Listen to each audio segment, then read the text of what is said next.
નમસ્કાર, go to શિક્ષા YouTube ચેનલમાં આપનું હાર્દિક સ્વાગત છે.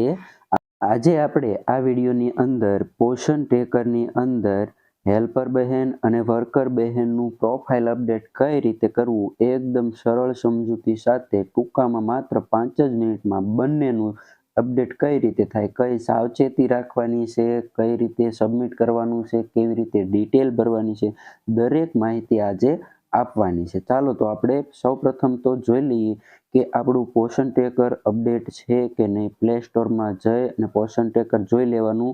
મારે જો અહીંયા ઓલરેડી અપડેટ છે એટલે ઓપન લખેલું આવે છે, તો અપડેટ હોય તો તમારે પોષણ ટ્રેકર ખોલવાનું છે. સૌપ્રથમ આપણે વર્કર બહેનનું પ્રોફાઇલ અપડેટ કરવા માટે અહીંયા મોર લખેલું છે તેમાં જવાનું છે. મોર લખેમાં જશો એટલે અહીંયા વર્કર બહેનનું નામ અને વર્કર બહેનનો નંબર બતાવશે અને વર્કર બહેનની બેંક ડિટેલ અને પ્રોફાઇલ અપડેટ કરવા માટે તમારે અહીંયા વ્યૂ પ્રોફાઇલ લખેલું દેખાય છે એમાં જવાનું છે. પહેલું સ્ટેપ છે, અહીંયા તમારે આધાર નંબર નાખવાનો છે. આધાર કાર્ડમાંથી જોઈ 2 વાર ચેક કરી અને આધાર નંબર નાખી દેવાનો છે. ત્યારબાદ અહીંયા આધાર કાર્ડ મુજબ તમારે નામ નાખી દેવાનું છે. જોજો બહેનો સ્પેલિંગ મિસ્ટેક ન થાય, કેપિટલ સ્મોલની ધ્યાન રાખી અને પછી નામ લખજો. ત્યારબાદ તમારે નીચે અહીંયા છે જન્મ તારીખ નાખવાની છે કે આધાર કાર્ડમાં તમારી ટૂંકમાં જે જન્મ તારીખ છે એ નાખવાની છે. આટલું નખાઈ ગયા બાદ તમારે નીચે અહીંયા ઈમેલ એડ્રેસ નાખવાનું છે. ઈમેલ એડ્રેસ નાખી અને ત્યારબાદ અહીંયા મોબાઈલ નંબર ઓટોમેટિક તમારે આવી જ જશે. મોબાઈલ નંબર અહીંયા કેશ નંબર તમારો CUG નંબર હશે એ જ આવી જશે. ત્યારબાદ તમારે અહીંયા વર્ક એક્સપિરિયન્સ નાખવાનો છે. યર્સ ઓફ એક્સપિરિયન્સ, તમને કેટલા વર્ષનો અનુભવ છે તે તમે ઓર્ડરમાં જોઈને વર્ષને 2 નાખી શકો છો. તમારે ટૂંકમાં વર્ષમાં અનુભવ દર્શાવવાનો છે. 1 વર્ષનો અનુભવ છે, 2 વર્ષનો છે, 3 વર્ષનો છે, એ જ દર્શાવવાનું છે. ત્યારબાદ તમારે અહીંયા છે ખાસ કરીને હાઈએસ્ટ એજ્યુકેશન તમે કેટલું ભણ્યા છો એ દર્શાવવાનું છે. ચાલો એ ખોલી અને જોઈ કઈ કઈ ડિગ્રી બતાવે છે. ડિગ્રીમાં ખોલતા તમારે અહીંયા જોવા મળે છે પ્રાઇમરી, અહીંયા 1 થી 8 ભણ્યા હોય તો પ્રાઇમરી, પછી સેકન્ડરી એજ્યુકેશન 10 સુધી ભણ્યા હોય તો સેકન્ડરી, અને 12 સુધી ભણ્યા હોય તો પણ સેકન્ડરી જ આવશે કારણ કે આમાં હાયર સેકન્ડરીનો ઓપ્શન નથી.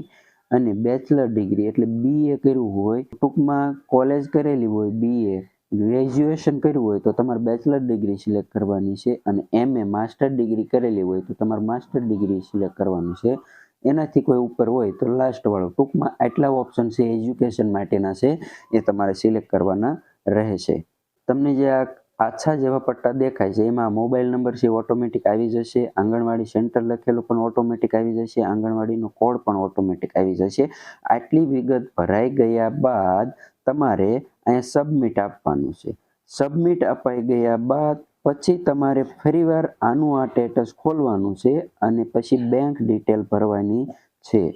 બેંક ડિટેલમાં જશો એટલે અહીંયા તમારે name as per bank account એટલે કે તમારી પાસબુકમાં તમારું જેવું નામ લખેલું છે એવું નામ તમારે અહીંયા લખવાનું છે. ત્યાર પછી તમારે અહીંયા IFSC કોડ નાખવાનો છે અને અહીંયા IFSC કોડ નાખી અને અહીંયા આ બટનમાં ક્લિક કરશો એટલે તમારું બેંક જે ખાતામાં બેંકનું એકાઉન્ટ હશે એ બેંકનું નામ ઓટોમેટિક આવી જશે. જો ન આવે તો તમારા IFSC કોડમાં ભૂલ હશે, ખાસ ધ્યાન રાખજો. તમારા IFSC કોડમાં ખાસ ધ્યાન રાખજો, વચ્ચે આ દેખાય છે એ 0 છે, O નથી. દરેક બેંક એકાઉન્ટમાં વચ્ચેનો જે O જેવું દેખાય છે એ તમારે 0 નાખવાનું છે. ખાસ બહેનો યાદ રાખજો. IFSC કોડ નખાઈ જાય એટલે અહીંયા તમારે ક્લિક કરવાનું છે એટલે તમારું બેંકનું નામ અહીં ઓટોમેટિક આવી જશે. ત્યાર પછી અહીં બેંક એકાઉન્ટ નંબર છે, આ ખાસ ચેક કરીને નાખજો કારણ કે આ તમને બતાશે નહીં. ને અહીંયા તમારે કન્ફર્મ બેંક એકાઉન્ટ નંબર એટલે કે અહીંયા બેંક એકાઉન્ટ નંબર છે તમારે ફરીવાર નાખવાનો છે. અહીંયા તમે જોઈ શકશો બેંક એકાઉન્ટ નંબર અને અહીંયા નહીં જોઈ શકો એટલે એક એક આંકડા ચેક કરીને નાખજો. 2 મેચ થશે, 2 આંકડા 2 બંનેમાં વિગત, બંનેમાં એકાઉન્ટ નંબર સેમ હશે પછી જ તમારે અહીંયા સબમિટ થશે, ત્યાં સુધી નહીં થાય. કદાચ તમારે એકવાર સબમિટ થઈ ગયા પછી નામમાં અથવા તો કંઈ એકાઉન્ટ નંબરમાં કાંઈ ભૂલ રહી ગઈ હોય તો તમારે આ જે નિશાન દેખાય છે એમાં જઈ અને તમે સુધારો કરી શકો છો આ ડિટેલમાં. એટલે કદાચ ખોટી વિગત ભરાઈ જાય તો ચિંતા કરવાની નથી. તમારે આ જે પેન્સિલ જેવું નિશાન અહીંયા દેખાય છે એમાં જવાનું છે. આ પેન્સિલ જેવા નિશાનમાં જશો એટલે તમે આ બેંકની વિગત છે એમાં તમે સુધારો કરી શકો છો. ચાલો હવે આપણે હેલ્પર બહેનની પ્રોફાઇલ કઈ રીતે અપડેટ કરવાની છે એ જોઈએ. હેલ્પર બહેનની પ્રોફાઇલ અપડેટ કરવા માટે તમારે સૌપ્રથમ અહીંયા જે મોર લખેલું છે એમાં જ જવાનું છે. હેલ્પર બહેનનું પ્રોફાઇલ અપડેટ કરવા માટે તમારે આમાં જવાનું છે, અપડેટ AWH પ્રોફાઇલ.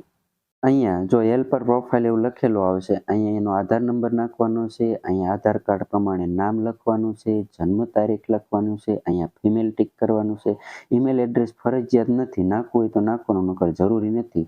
અને અહીંયા હેલ્પર બહેનનો મોબાઈલ નંબર નાખવાનો છે, અહીંયા એનો કેટલો અનુભવ છે એ નાખવાનું છે, અને અહીં કેટલું ભણ્યા છે એ નાખવાનું છે. ત્યારબાદ નીચે જોઈએ તો અહીંયા એનું એજ્યુકેશન નાખવાનું છે. આંગણવાડી સેન્ટરનું નામ ઓટોમેટિક આવી જશે, આંગણવાડીનો કોડ પણ ઓટોમેટિક આવી જશે. અને આટલી વિગત ભરાઈ ગઈ, હેલ્પર પ્રોફાઇલ વાળું વિગત આટલી ભરાઈ ગયા બાદ તમારે અહીંયા સબમિટ આપવાનું છે, અને સબમિટ આપી અને પાછું એનું ખોલવાનું છે અને બેંક ડિટેલમાં જવાનું છે. તો અહીંયા પાસબુક પ્રમાણે નામ નાખવાની છે, IFSC કોડ નાખી અને અહીંયા સર્ચ આપશો એટલે અહીંયા બેંકનું નામ ઓટોમેટિક આવી જશે અને ખાતા નંબર. ટૂંકમાં અહીંયા જેમ આપણે વર્કર બહેનનું અપડેટ કર્યું હતું એવી જ રીતે હેલ્પર બહેનની ડિટેલ ભરી અને અહીંયા સબમિટ આપવાની છે. તો આવી રીતે છે તમારે હેલ્પર વર્કરનું પ્રોફાઇલ અપડેટ કરવાનું છે. જો તમે અમારી ચેનલ ઉપર નવા હોય તો અમારી ચેનલને સબસ્ક્રાઈબ જરૂર કરો, અને અમારી ચેનલના વિડીયો આપને જોવા જો ગમતા હોય તો કોમેન્ટ આપના કેન્દ્રનું નામ જરૂર કરશો.